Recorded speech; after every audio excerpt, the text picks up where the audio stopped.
फाटलेलं पात्र दिलंस माझ्या पोरीला? काय एवढी पाण्यात बघतेस का तिला? अक्का, अहो पण नेसताना दिसलं नाही का तिला? ए, तू मध्ये बोल नको सा. लागला लगेच बायको चेरी ओढायला. तुला दिसत नाही तुझी बायको कशी वागते ते? अक्काबाई, मग कसा बोलतो बघितलं नाहीस का? मोठ्यांचा मान नको ठेवायला. प्रसंग काय, आपण काय बोलतो? अक्का तसं नव्हतं म्हणायचं त्याला. झालं तू लगेच अगदी उंदराला मांजर साक्षी. हा अक्काबाई, आपण बोलू नंतर. आधी नंदिनीकडे. मी तिची अवस्था बघताय ना. तिला ना आई ना बाप, हिला कळायला नको? हिनं काय तिच्याशी हाडवैर धरलंय तिचं तिलाच माहिती. बरं, ती ना हिच्या अध्यात्म मध्य. अक्का, ते आपण नंतर बघू. तुम्ही जा आधी नंदिनीशी बोला.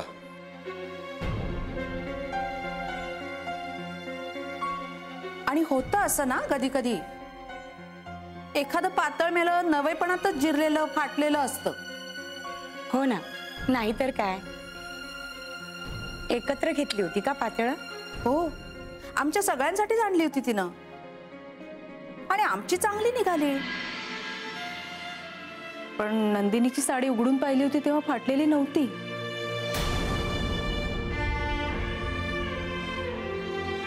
चालायचंच, होतं असं कधी कधी. माफ करा, हा तुमच्या घरचा मामला आहे. पण मला नाही वाटत की उर्मिताईने मुद्दामहून असं काहीतरी केलं असेल. चुकून झालं असणार. आणि ठीक आहे, त्यात एवढं काही बिघडलं नाही. नाही, हा तुमच्या मनाचा मोठेपणा झाला सुनीलराव. दादा, उर्मिताई खूप चांगल्या आहेत. त्यांच्याकडून असं काही होणं शक्यच नाहीये. ही सगळी माझी चूक आहे. मी साडी बघून द्यायला हवी होती.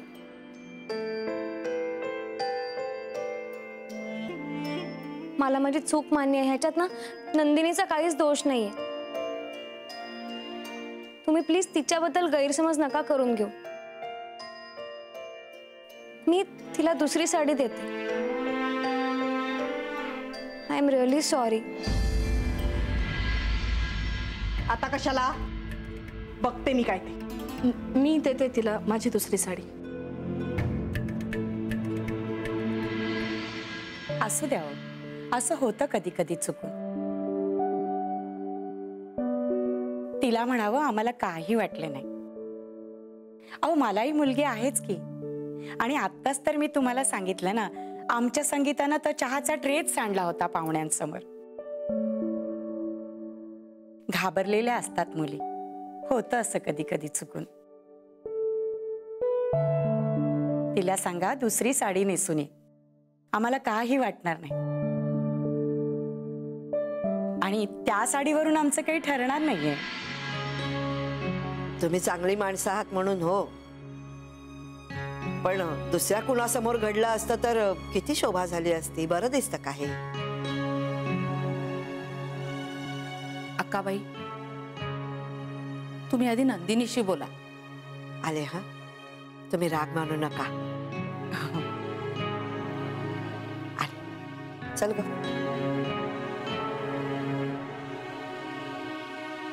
उर्मी, बाळा चहा अगदीच थंड झालाय ग. दुसरा गरम चहा आणतेस? थांबा, तुम्हीच का नाही करत जे काय करायचंय ते? आता परत कशात विघ्न नको.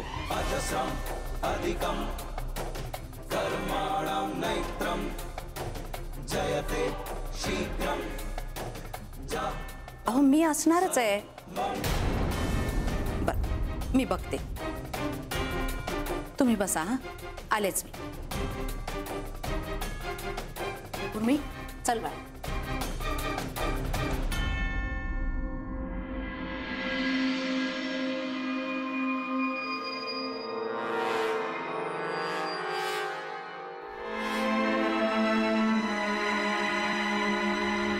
फाटकी साडी नेसून गेलीस त्यांच्या समोर, तरी मी सांगत होते त्या मुलीकडनं काय घेऊ नकोस. पण कोण ऐकणार माझं? मला म्हातारीला अक्कल नाही ना, वेळ जात नाही म्हणून बोलत असते. नाही, ती उर्मी दुष्ट आहे, तिने हे सगळं मुद्दाम केलं, मला माहिती आहे. तिची काय वरात काढायची ना ती मी काढणारच आहे. पण तुला अक्कल नाही? हा, दिसत नाही तुला का? खाचा आहेत, बटाट्यासारखे डोळे आहेत ना? माझं नाही लक्षात आलं. ना लक्षात यायला काय झालं? तू काय लहान आहेस? तिने मुद्दाम केलं म्हणून ह्याचा राग तू माझ्यावर काढणार आहेस का आता? अगं ती लाख मुद्दाम करेल, पण तुला कळायला नको का? लग्न तिचं नाही तुझं मोडेल, कळलं ना? काय पारख केली असेल ग त्यांनी तुझी? धानरट, मूर्ख, बावळट अशीच वाटली असणार तू त्यांना. त्यांना दोष देण्यात काय अर्थ नाही ग, सगळी चूक तुझीच आहे. आपल्याला आई बाबा नाहीत, आपल्याला कोणी पाहणार नाही, आपण नीट वागावं, सांभाळून वागावं. एवढी सुद्धा अक्कल नाही का ग तुला? हा अक्का, अगं आता दुसरी साडी नेसवूया ना तिला. आता काय होणार आहे ग? ते कळवणार, म्हणणार मुलाचा आता योग नाही, मुलाला आता लग्न करायचं नाही. नाही, पत्रिकेचं कारण ते देऊच शकत नाही, कारण दादानी पाहिली ना पत्रिका, ते काय सांगणार? माझा जीव जळतो ना त्या पोरीच्या तोंडचा घास काढून घेतला जातो म्हणून. नंदिनी, काय आहे? साड्या आणल्यात. तू पण फाडून आणलेस का ठिगळं लावून आणल्यास? त्या आधी सांग. नाही, तशी ती असतेच, माझ्या पोरीच्या मागे हात धुवून लागलेली असते. तू पण त्यात सामील हो, म्हणजे तुम्ही दोघी जणी माझ्या पोरीचं अगदी कल्याण कराल हो. मोठी आत्या, कुमुद वहिनी नाहीयेत तशा. तुम्ही नीट बघून घ्या. 2-4 आणल्यात मी साड्या, आणि जी चांगली असेल ती नेसवा तिला. घे मेले, नेस आता, कुठलीही नेस, नाहीतरी तिकडनं नकारच येणार आहे.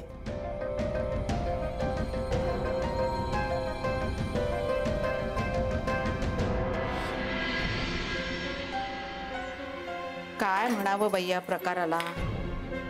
नाही, मी साडी पाहिली होती, ती फाटली नव्हती. उर्मी, तू देताना उघडून पाहिली होतीस का ग? जीजींना दाखवताना पाहिली तेवढीच, त्यानंतर नाही. त्या नेसतानाच कुठे अडकली बिडकली फाटली की काय कोण जाणे. माई, माझीच चूक आहे. मी द्यायलाच नको होती साडी. अगं तुझी काय चूक त्यात? मीच सांगत होते ना तुला नंदिनीला साडी हवी आहे म्हणून. नाही हो, तुमचा काहीच दोष नाही यात. माझं तर बाई डोकंच चालेन असं होतं असं काही झालं की. पुन्हा ना हे सगळं दादांसमोर व्हायला नको होतं. त्याही पेक्षा पाहुण्यांसमोर व्हायला नको होतं. काय वाटेल ना त्यांना? नाही, आणि उद्या समजा त्यांनी नंदिनीला नाकारलं वेगळ्याच कारणासाठी, तरी त्याचा दोष उर्मीवर येऊ शकतो ना. मी ना खूप चांगल्या मनाने तिला साडी दिली होती, पण मी काहीतरी चांगलं करायला गेले की काहीतरी भलतच का होतंय ना, मला नाही कळत आहे. उर्मी बाळा, हे बघ, आता जे झालं ते झालं, ते काय आपल्याला बदलता येणार नाहीये. नाही, तुम्हालाही असंच वाटतं का हो की हे सगळं मी केलंय? तू मुद्दामून केलं असेल असं नाही वाटत मला. म्हणजे तिच्याकडून असं झालंय असं म्हणायचंय का तुला? आता काय सांगणार, उर्मी तशी नाहीये आणि हिच्या मनात काही दुष्ट हेतूही नव्हता, एवढं सांगू शकते ना मी. उर्मी असं कधीही करणार नाही. पण तिनं असं केलंय असं कुठे म्हणलंय मी? पण नाही केलं असंही म्हणत नाहीयेस तू. आता फक्त त्यांनी नंदिनीला नापसंत करू नये एवढीच माझी इच्छा आहे. त्यांनी जर तिला नापसंत केली ना, तर यांची समजूत काढणं काही माझ्या हातात नाही. माई, मी आता या कार्यक्रमाला न आलेलंच बरं आहे. माई, आता काय बोलू मी? हे बघ बाळा, मला कल्पना आहे की तू निर्दोष आहेस, पण हे असं काही झालं ना की मला जास्त काही बोलता येत नाही. कुठल्या तोंडानं बोलू मी असं होऊन जातं. मी समजू शकते माई. तुमच्या जागी जर मी असते ना तर माझंही असंच काहीसं झालं असतं, आणि मला तुम्हाला कुठलेही द्विधेत टाकायचं नाहीये. मी जाते खोलीत, तेच बरं आहे. राग नको माणूस हा बाळा. अहो माही, राग कसला मानू मी? चूक माझीच आहे आणि मला मान्य आहे ती.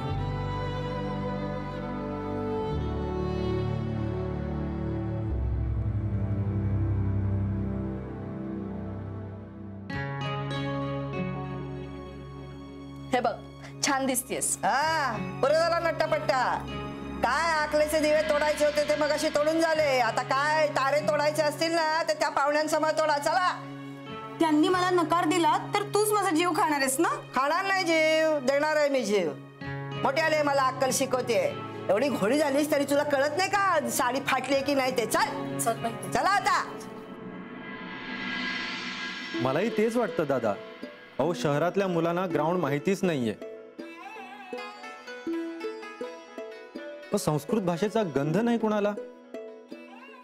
शाळेत अभ्यासाचं ओझं आणि घरी आले की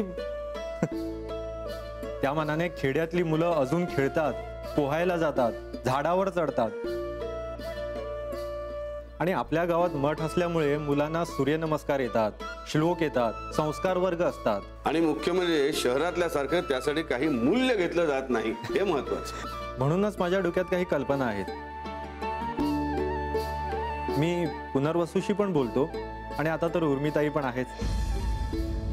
आपल्याला मिळून गावातल्या मुलांसाठी नक्की काहीतरी करता येईल. नाही, त्यांचं मला काही माहित नाही. ते इथे राहणार आहेत की नाही याची सुद्धा मला कल्पना नाही. मी माझ्यापुरतं सांगतो, तुम्हाला जी काही मदत लागेल ती मी करायला तयार आहे. त्याची मला खात्री आहेच दादा. आता कशी छान दिसतेस. अगं असू द्या. आयुष्यमान भव. असं दे असं दे. बस माईच्या पाया पड. अगं राहू दे राहू दे राहू दे, तू बस. ये.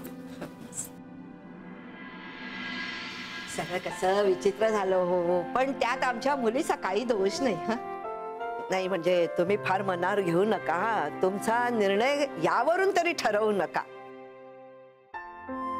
कसं आहे, आमची मुलगी फार गुणी आहे हो. अगदी खाली मान घालून काम करेल, कोणाला कधी उलट बोलायची नाही. फार साधी मुलगी आहे हो आमची. नंदिनीला तुम्हाला काही विचारायचं असेल तर विचारा. बाळ, तू घाबरली नाहीयेस ना? तुला स्वयंपाक येतो? नंदे, अगं तोंड दिलंय ना देवानं, मग बोल ना. नाही तर त्यांना असं वाटेल की मुलगी मुकी आहे की काय. बोल ना. हो येतो, पण एवढा चांगला नाही. अगं चांगला नाही काय, उत्तम स्वयंपाक करतेस तू. अहो आमच्या संगीताला तरी कुठे येत होता लग्न होईपर्यंत स्वयंपाक. लग्न झाल्यानंतर सासूनी शिकवलं सगळं.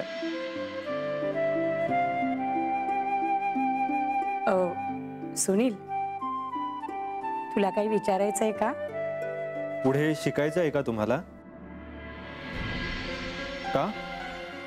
मला शिक्षणाची आवड नाहीये.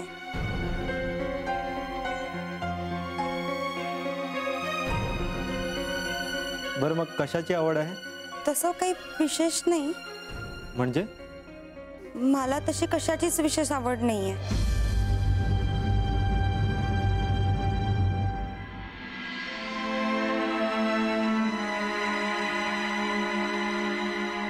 मला वाटतं ही अजून घाबरलेलीच आहे,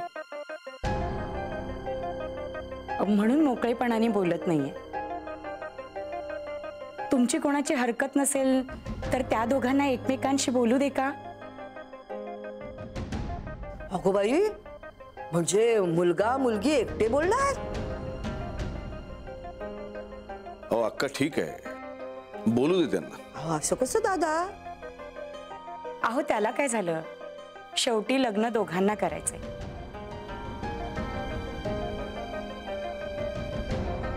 आयुष्य दोघांनाच बरोबर काढायचंय. त्यात काय हरकत आहे? बोलू दे की एकमेकांशी. मोकळेपणाने बोलतील आणि ठरवतील काय ते. मग मी जाऊ का त्यांच्या बरोबर? झालंच मग. मग तर ते काही बोलणारच नाहीत. उर्मिताई आणि पुनर्वसू दादा कुठे आहेत? आहेत, ते येतील. नाही, ती यायची नाही. मी सांगतो ना त्यांना. रामचंद्र येतील तुमच्या बरोबर. वयात अंतर नसल्यामुळे तुम्हाला त्यांच्या समोर मोकळेपणाने बोलता सुद्धा येईल. रामचंद्र,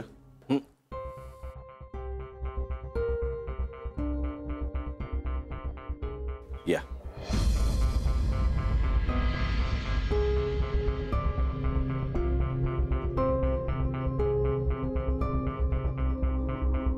नंदे,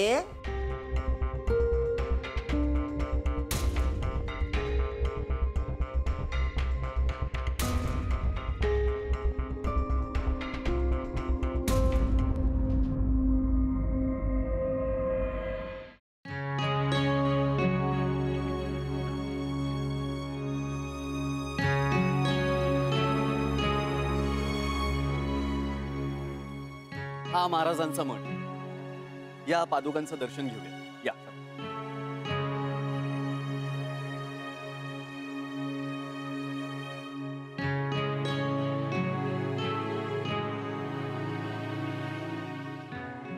चला.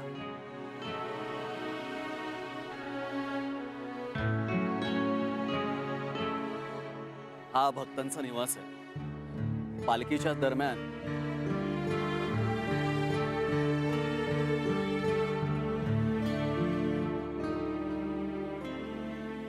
नंदिनी, काय ग, काय झालं? काही नाही. ये मग. चल.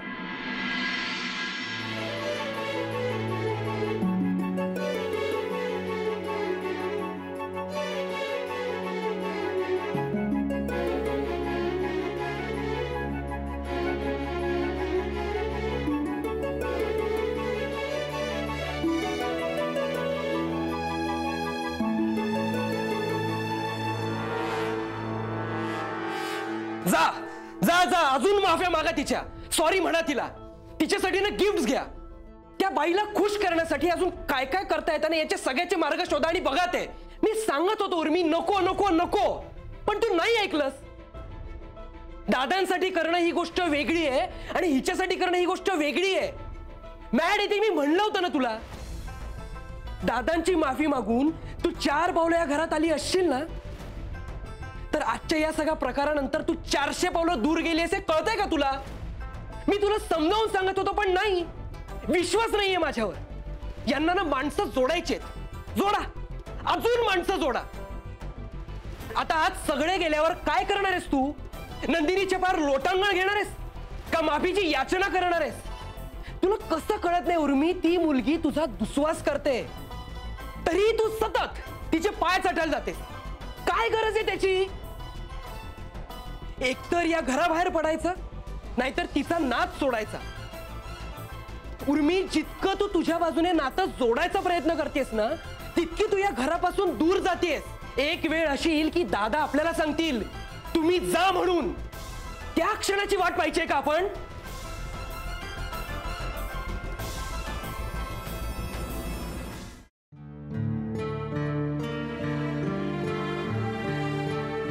उर्मी, तुला काय गरज आहे या फंदात पडण्याची? तिचं बघून घेईल ना ती तिला काय करायचंय ते. तू नेहमी तिच्यासाठी काहीतरी चांगलं करायला जातेस आणि सगळं तुझ्या अंगलट येतं. हे बघ, मी तुला मागेही म्हणलेलं होतं की चांगुलपणा तेवढाच करावा जेवढा आपल्याला झेपेल. तुझं या घरातलं स्थानपणाला लावून चांगलं बनण्याची गरज नाहीये.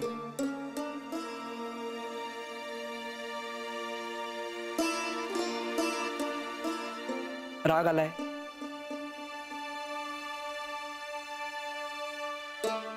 वाईट वाटलं? मी बोललो त्याचं?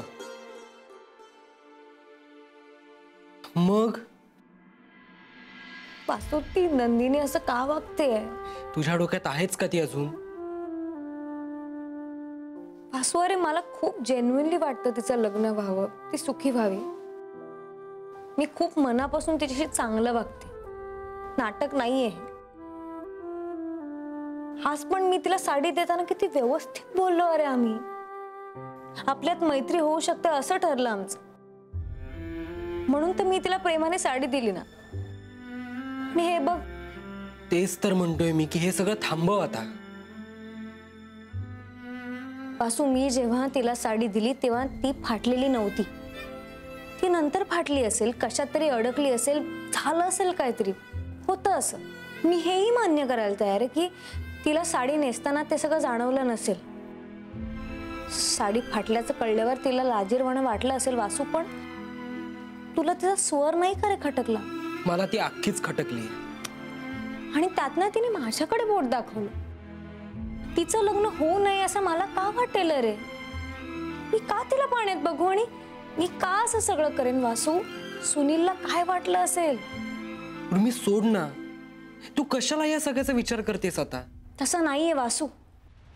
हे सगळं जर सुनीलने डॉक्टर काकांना सांगितलं आणि त्याने जर बाबाला सांगितलं ना, तर संपलं सगळं.